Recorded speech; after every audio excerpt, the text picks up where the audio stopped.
Sit still for a moment. Close your eyes if you can. Take one slow breath in through your nose and one slow breath out. Notice what your mind does in that silence. Does it stay quiet? Or does it immediately begin generating thoughts, tasks undone, conversations replaying, anxieties about the future, random fragments of memory and anticipation that appear without invitation? For most people, the mind in silence is not quiet. It is extraordinarily busy.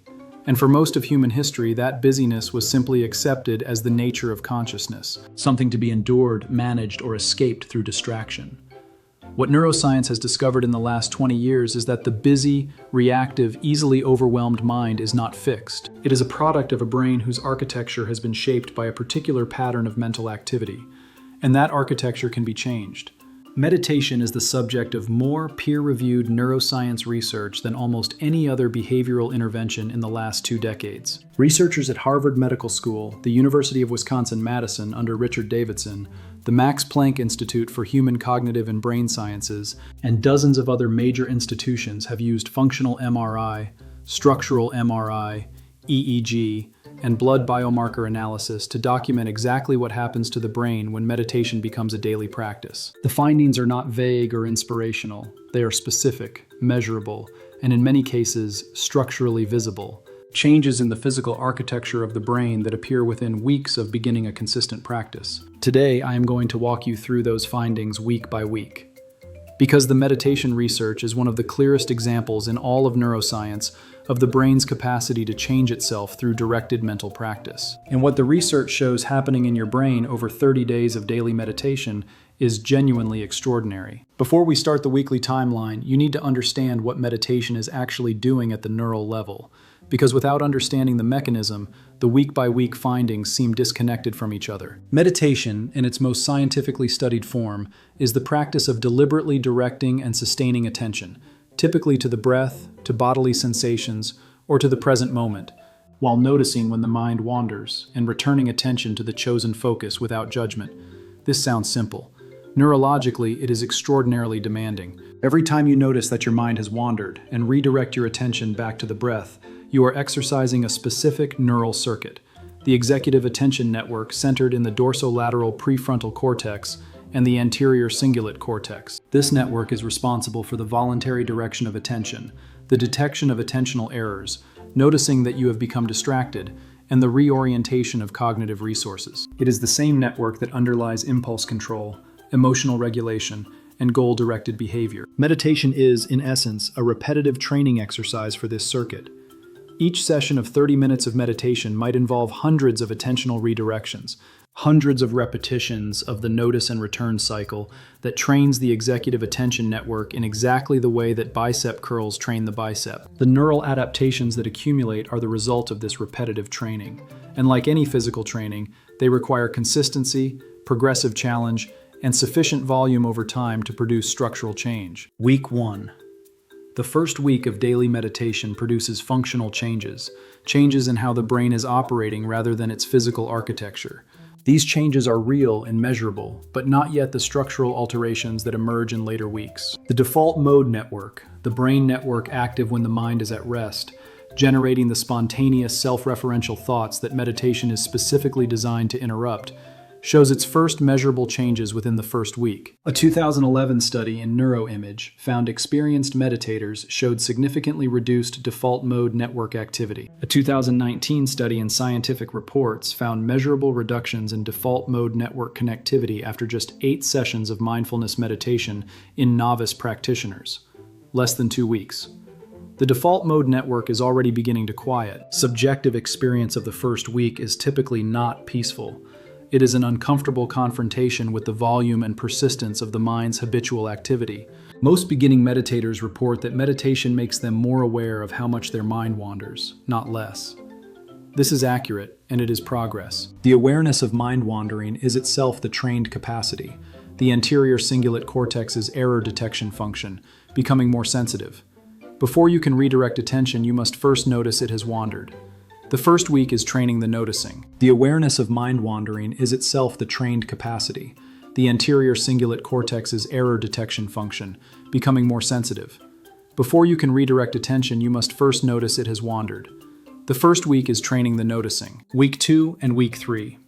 By the second and third weeks, the functional changes from week 1 are deepening, and the first measurable neurochemical changes are emerging. Cortisol, whose chronic elevation drives hippocampal volume loss, prefrontal dysfunction, and accelerated telomere shortening, as we documented in our stress video, begins declining. A 2013 study in health psychology found that mindfulness-based stress reduction produced significant reductions in cortisol awakening response compared to control groups, with reductions appearing by week 2 of the program. The amygdala is showing its first measurable functional changes. A 2007 study from Richard Davidson's laboratory at the University of Wisconsin-Madison found that meditators showed reduced amygdala activation in response to emotionally provocative images, with the reduction correlated with self-reported improvements in emotional regulation. The amygdala is generating more proportionate responses. The hyperreactivity of the stress-conditioned brain is beginning to quiet. Prefrontal amygdala connectivity is increasing. The functional connection between the prefrontal cortex, which inhibits and regulates amygdala activity, and the amygdala itself is strengthening. This connectivity is the neural basis of emotional regulation, the prefrontal cortex's ability to modulate the amygdala's threat response and prevent emotional reactions from overwhelming rational processing. The meditation practice is directly strengthening the circuitry responsible for emotional control. Week 4. The end of the first month is where the first structural changes in the brain become detectable. Physical alterations in brain tissue that are visible on MRI, and that represent the biological consolidation of the functional improvements from the preceding weeks. The anterior cingulate cortex, the region responsible for conflict monitoring, error detection, and the voluntary direction of attention, shows measurable increases in cortical thickness at approximately the 4-week mark in practitioners with consistent daily practice. A landmark 2011 study by Sarah Lazar at Harvard Medical School, which analyzed the brains of long-term meditators alongside those of beginning practitioners at the 4-week and 8-week marks, found that cortical thickness in the anterior cingulate cortex increased significantly within the first 4 weeks of consistent daily practice. A 2011 study in the Journal of Neuroscience found experienced meditators reported lower pain unpleasantness from identical thermal stimuli. Thicker cortex in the anterior cingulate cortex means more neural tissue in the region responsible for sustained attention, error detection, and the executive control of cognition. The meditation practice is not just training a circuit, it is physically building one. The insula, the brain region responsible for interoception, the perception of internal bodily states, is also showing early structural changes. The insula processes signals from the body, heartbeat, breathing, gut sensations, pain, and integrates them into the subjective experience of feeling. A 2005 study in Neuro Report by Sarah Lazar found significantly greater cortical thickness in the right anterior insula in experienced meditators compared to non-meditators. A finding subsequently replicated in longitudinal studies showing this change beginning within the first month of consistent practice. Week 5 through week 8. Between weeks 5 and 8, the structural changes from the first 4 weeks are consolidating, and new changes are emerging in brain regions most relevant to long-term mental health. The hippocampus, whose volume loss under chronic stress we documented earlier in this series, is showing measurable increases in gray matter density. A 2011 study in psychiatry research, Neuroimaging by Sarah Lazar's group, found that the 8-week MBSR program produced significant increases in gray matter density in the left hippocampus, the posterior cingulate cortex, and the temporoparietal junction compared to control groups. The hippocampus was growing. The same region that chronic stress documented shrinking by 8% was being rebuilt by consistent meditation. The amygdala is physically shrinking.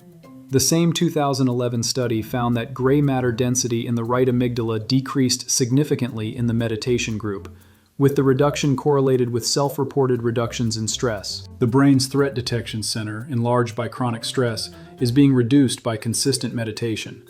The structural changes in hippocampus and amygdala are moving in exactly the directions chronic stress moves them, but in reverse. Telomere length is beginning to reflect the practice. A 2013 study in Brain, Behavior, and Immunity found participants who completed an 8-week mindfulness intervention showed significantly higher telomerase activity compared to controls. The cellular aging clocks were responding to the change in mental practice. Beyond 8 weeks, the long-term architecture. For practitioners who continue daily meditation beyond 8 weeks, The research documents changes in brain architecture that become progressively more pronounced and visible on MRI without knowing the person's history. Long-term meditators show a prefrontal cortex that thins significantly more slowly than normal aging.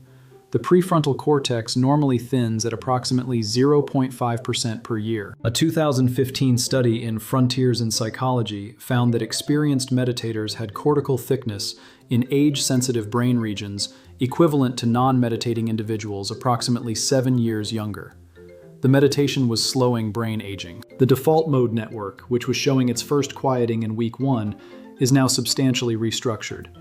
The spontaneous, self-referential rumination that dominates the untrained mind is significantly reduced, not through suppression of thought, but through stronger, real-time regulatory influence of the executive attention network over the default mode network's spontaneous activity. Experienced meditators show significantly reduced activation in pain processing regions and reduced connectivity between these regions and the prefrontal cortex, which normally amplifies pain through anticipation and catastrophizing. A 2011 study in the Journal of Neuroscience found experienced meditators reported lower pain unpleasantness from identical thermal stimuli, with neuroimaging confirming the difference was driven by reduced prefrontal processing of the sensory signal rather than emotional suppression. With neuroimaging confirming the difference was driven by reduced prefrontal processing of the sensory signal rather than emotional suppression. Here is what I want you to carry out of this video. Every time you sit down to meditate, even for 10 minutes, even imperfectly, even with a mind that wanders constantly, you are sending a repetitive training signal to the most neuroplastic circuits in your brain, the executive attention network that controls your ability to direct and sustain focus, the prefrontal amygdala connection that governs your emotional regulation, the default mode network that generates your ruminative thinking, the hippocampal tissue that supports your memory and contextual processing. Week 1, default mode network quieting, attentional noticing improving. Weeks 2 and 3, cortisol declining, amygdala reactivity reducing, prefrontal regulation strengthening. Week 4, cortical thickening in anterior cingulate cortex, insula structural changes beginning. Weeks 5 through 8, hippocampus growing, amygdala shrinking, telomerase activity increasing. Beyond 8 weeks, prefrontal cortex aging 7 years more slowly, default mode network fundamentally restructured, pain processing altered at the neural level. Beyond 8 weeks, prefrontal cortex aging 7 years more slowly, default mode network fundamentally restructured, pain processing altered at the neural level. This is not relaxation. This is directed neurological transformation, and it begins with the next breath you take with deliberate attention. What is stopping you from starting today? Drop it in the comments. I read every single one.